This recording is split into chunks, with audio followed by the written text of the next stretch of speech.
I am Ferdinand Marcos, and I am the President of the Republic of the Philippines. I stand today on behalf of 110 million Filipinos. Hey everyone, hello universe, it's me again. Shout out sa inyo mga kababayan. But anyway, mayroon tayong upload videos update sa mga Marcos loyalty supporters, Filipino and OFW. Mayroong sinabi dito si Senator Lacson, guys, tungkol dito sa pagiging joint oil at gas exploration ng Pilipinas at ang China. Nako po. Alam po natin karamihan sa atin galit sa China. Well, galit tayo dahil nga dyan sa panghaharas nila. Pero I think when it comes to sa ganitong mga, mga ganitong kalakaran, pagdating sa mga joint oil at gas exploration lalo na sa mga infrastructure, sa mga project, nagiging maingat po tayo dyan. Pero as long as si PBBM, ang Pangulo ng Pilipinas sa ngayon, ay kampante po tayo. Kasi hindi naman basta-basta yan na makikipag-join or makipag-dealing sa China. Ay dihado ang Pilipinas. Of course not. Matalino ang Pangulo, guys. Kaya yan ang pakatandaan nyo. May sinabi dito si Senator Lacson. Basahin pa natin para kumpleto, detalyado. Ito na. Sabi po dito ni Senator Lacson backs joint oil gas exploration with China with 60-40 safeguard. Hindi ko alam kung sino ang 60 or sino po ang 40. Maaring Pilipinas, maaring China. Tuloy, sabi po dito mga kababayan, citing ongoing risk to global oil supply due to the conflict in the Middle East, Senate President Pro Tempore Pampilo Ping M. Lacson said Sunday that the Marcos administration should consider exploring joint energy ventures with China, including in the West Philippine Sea. Guys, ang kapalagayan nyo? Nararapat ba na makipag-joint venture ang Pilipinas sa China sa pagtuklas ng treasure dyan sa ating kapaligiran, sa ating isla? Naks naman. Dahil gawa dito sa war na US at saka Iran. Nako po. Lalo po sa West Philippine Sea. Well guys, kung may komento kayo, paki-comment nyo na lang dyan. Lacson, however, stress that any such arrangement must strictly comply with the 60-40 foreign ownership provision under the Philippines Constitution. Yun naman dapat, di ba guys?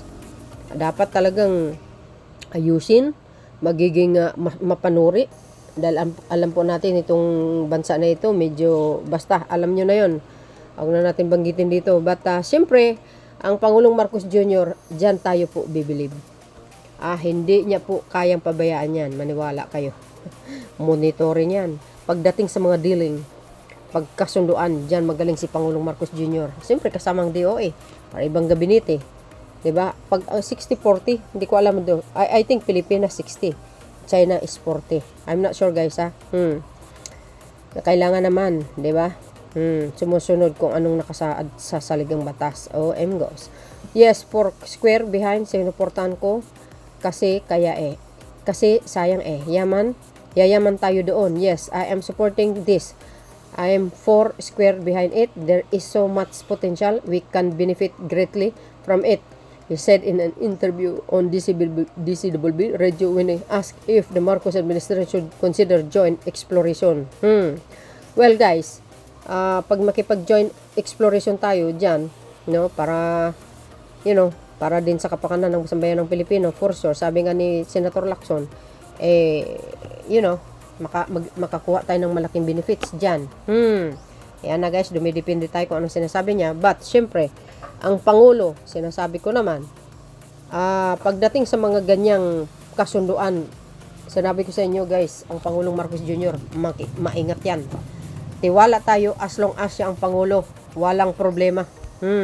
Kasi alam naman po natin, hindi naman tayo talaga galit sa China, Pagdating sa mga kasunduan dito, sa mga export, mga produkto yan, okay naman tayo sa kanila. Kanya lang, dito lang kasi sa pangaras lang itong problema, So yun mga kabayan, ang masasabi nyo? Sabi join oil at gas exploration sa China na may 60-40 safeguard. Ooh.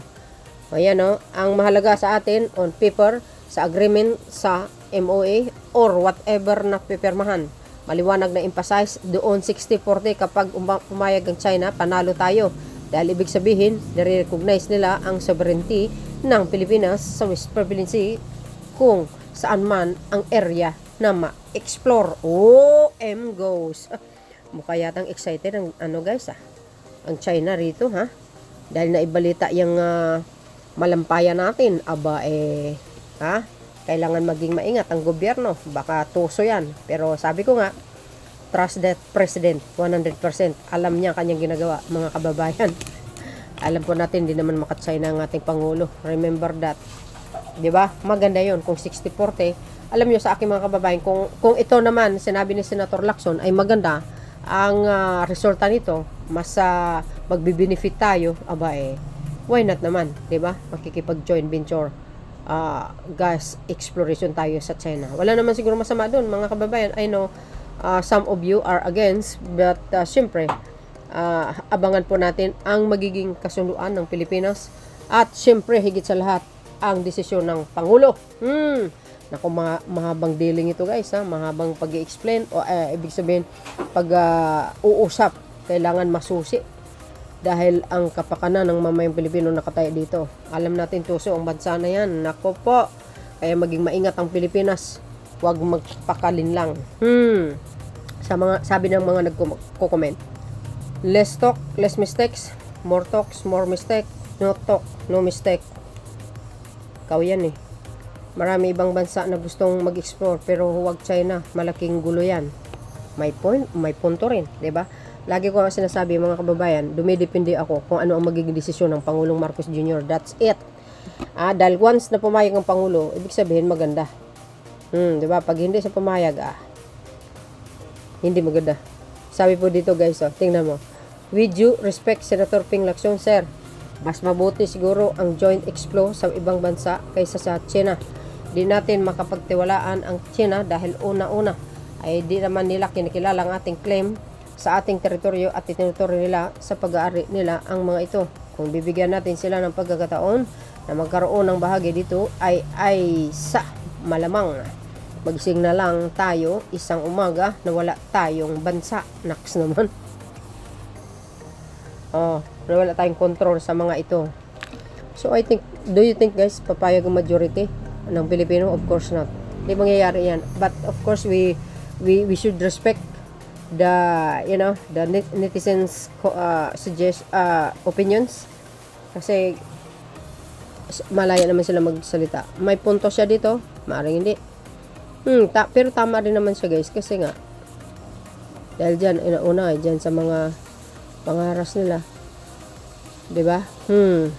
Saka isa pa, paano yan pag iba nang nakaupo sa Malacanang, tapos nagkataon yung pang uupo, yung sinasabi nilang daw na may sapat na experience, pero palagay ko walang experience yun kasi puro babatikos ang alam, 'di ba? Hindi niya alam ang magpatakbo mga kababayan. Bakit sa China andyan naman ang Japan at South Korea, nakaalyado natin, bakit dyan pa sa China maraming pwede ayun. Just like that, no bago and weather, kala ko ba di pwedeng senador dahil ang Philippine and Japan and the best as soil exploration. Nga naman sabi ng mga sa comment section, bakit nga di sa na lang sa Japan or South Korea kaysa bansang China agti. Ayun mga kababayan, kung exclusive jurisdiction naman po natin ay dapat labas na sila sa pagkakaakala ko rin. Nagpag-usapan na po yung 60-40 pero ang gusto nila ay 70-30 noon time ni late PFBBR lalo ni Ramos, Sir Lacson. 70-30 laki pero kanino bang 70? Siguro China, di ba? Or Pilipinas. So yung mga kababayan ng kapalagayan nyo, abangan po natin yan. Maraming maraming opinions pero si Pangulong Marcos pa rin ang masusunod. at saka DOA. Thank you guys for watching. See you again on my next upload. Bye bye and babus, God bless Philippines. Bye everyone. There's more. Follow me and likes guys. Bye guys.